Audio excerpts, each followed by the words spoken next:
A washed-up boxer turned dock worker has to choose between the mob that owns him and his own conscience.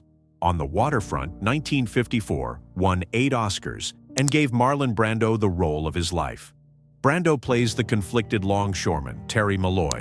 Eva Marie Saint plays the woman who awakens his conscience, Edie. Rod Steiger plays his brother, Charlie.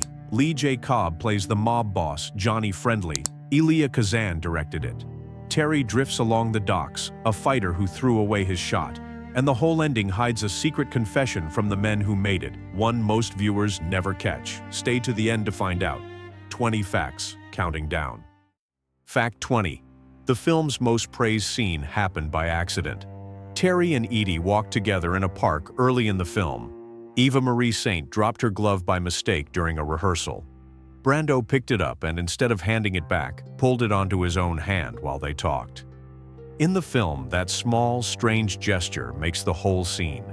Terry fiddles with the tiny glove as he tries to talk to Edie. It says everything about a rough man trying to be gentle. Kazan loved the accident so much he kept it in. Fact 19. Brando's greatest scene was played to an empty seat. The film's most famous moment happens between 2 brothers in a taxi. When it came time to shoot Rod Steiger's close-ups, Brando had already gone home. Steiger had to deliver his lines to a crew member reading Brando's part. In the film, the 2 brothers share an unbearably tender, tragic exchange. Terry tells Charlie he could have been a contender. Charlie pulls a gun, then can't bring himself to use it. Half of that perfect scene was acted against no one at all. Fact 18. Brando left every day at 4, and a co-star never forgave him. Brando was in therapy at the time and had to leave the set each afternoon. That is why he wasn't there for Steiger's close-ups in the taxi. Steiger had stayed late to help Brando with his own shots and felt betrayed. In the film, the brothers feel impossibly close. Terry and Charlie share a lifetime of history in a few minutes. The warmth on screen hid real resentment off it. One actor never let the grudge go. Fact 17. Brando was grieving his mother during filming.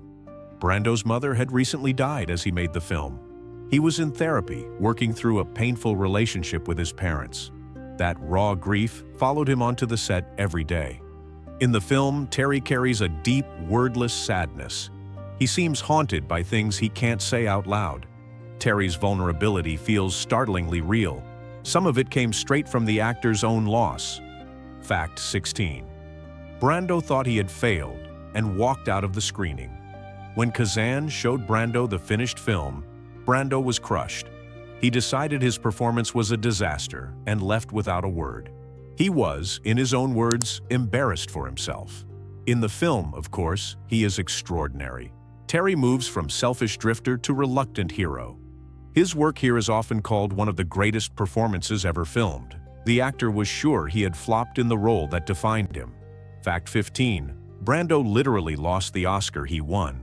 Brando took home Best Actor for playing Terry. Somehow, the statue itself later went missing. It only turned up years later when a London auction house contacted him about selling it. In the film, Terry earns every bit of that award. He takes a savage beating and keeps walking. Terry's final stand is the heart of the movie. The trophy for it vanished for years. Fact 14. The taxi's blinds hide a cheap mistake. The famous cab scene is shot inside a taxi with the shades pulled down. That wasn't an artistic choice at all.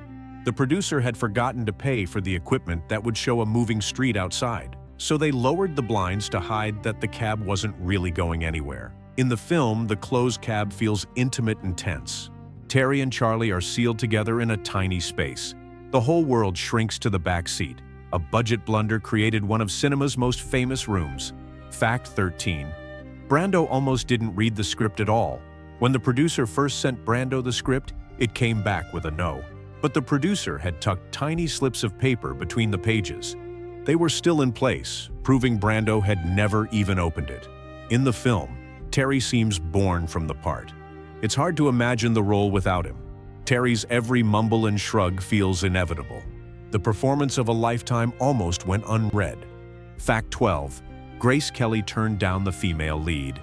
The role of Edie was offered to Grace Kelly first. She passed on it to make a Hitchcock thriller instead.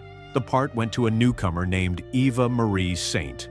In the film, Edie is the quiet force that changes Terry. She sees the decent man buried under the muscle. Edie's gentleness pulls his conscience to the surface. A role a star rejected made a new one overnight. Fact 11. The whole film was shot on real, freezing docks. Kazan refused to fake the waterfront on a studio lot. He shot on the actual piers of Hoboken, New Jersey, in the dead of winter. The cast shivered through scene after scene in brutal cold. In the film, you can see the breath fogging in the air.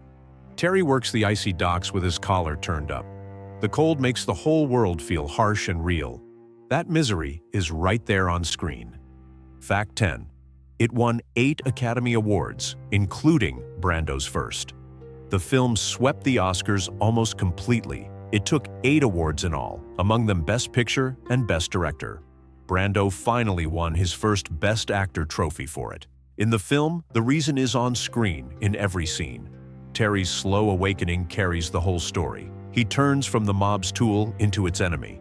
A gritty little doc drama became the year's biggest winner. Fact 9. It was based on a Pulitzer-winning investigation. The story wasn't invented out of nowhere. It grew from a series of newspaper articles about real mob control of the docks. That reporting had won a Pulitzer Prize a few years earlier. In the film, the corruption feels absolutely authentic. Terry lives in a world where the mob decides who works and who disappears. The threats and the fear are drawn straight from real life. A journalist's exposé became a Hollywood classic. Fact 8. 3 of the actors were up for the same Oscar. The supporting cast was so strong it competed against itself. Carl Malden, Rod Steiger, and Lee J. Cobb were all nominated for Best Supporting Actor. They ended up splitting the vote and none of them won. In the film, each one is unforgettable. The priest, the brother, and the mob boss all burn on screen. Terry is surrounded by performances as strong as his own. 3 great turns canceled each other out. Fact 7. A legendary composer wrote his only film score for it. The music came from Leonard Bernstein, the famous composer and conductor. It was the only original score he ever wrote for a Hollywood movie. His nervous, driving music runs under the whole film. In the film, the score tightens every confrontation. Terry's inner struggle plays out against restless strings and brass. The music carries his tension as much as his face. One of America's greatest composers scored this dockyard drama. Fact 6. The taxi scene was so famous it got copied for decades. Brando's contender speech became one of the most imitated moments in film. Years later, Robert De Niro recreated it in Raging Bull. Countless other films and shows have parodied it since. In the film, the original still hits like a punch. Terry quietly mourns the fighter he could have been. His regret is almost too painful to watch. A single taxi scene echoed through the next 50 years of movies. Fact 5. Eva Marie Saint won an Oscar in her very first film. This was Saint's screen debut.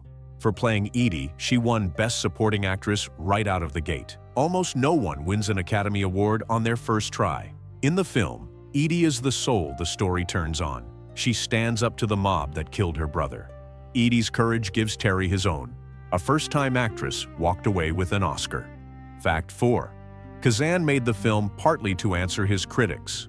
A few years earlier, Kazan had testified to Congress about communism in Hollywood. He named names, ending careers, and many never forgave him. He even took out a newspaper ad defending what he'd done. In the film, Terry faces the same kind of choice: stay silent or inform. He agonizes over whether to testify against the mob. Terry chooses to talk, and the film treats him as a hero. Kazan was clearly wrestling with his own decision on screen. Fact 3. Brando's mumbling style rewrote screen acting. Brando didn't perform his lines. He seemed to live them. He trailed off, looked away, and spoke like a real, uncertain man. Older audiences found it strange, and younger actors were stunned. In the film, Terry feels like a person, not a character. He fumbles for words and hides his feelings badly. Brando made every polished movie star look artificial. The way actors work changed because of this one role. Fact 2. The director's Oscar stayed controversial for decades. Kazan's testimony to Congress followed him for the rest of his life. Decades later, he was given an honorary Oscar for his career. When he walked out to accept it, part of the audience refused to applaud. In the film, that same divide is baked into the story. Terry is celebrated for informing, and the film clearly approves. Not everyone agreed then, and not everyone agrees now. The argument over this director never really ended. Fact 1. The ending hides a secret confession from its own makers. On the surface, the film is about one dock worker standing up to the mob, but its director and its writer had both named names to Congress in real life. Many read the entire film as their defense of that choice. In the film, Terry informs on the mob and is treated as a hero for it. He testifies, takes a brutal beating, and leads the workers back with his head high. That triumphant ending is really an argument that informing can be brave. The men who made it were quietly telling the world they had done the right thing. Most viewers cheer the ending without ever seeing the confession buried inside it.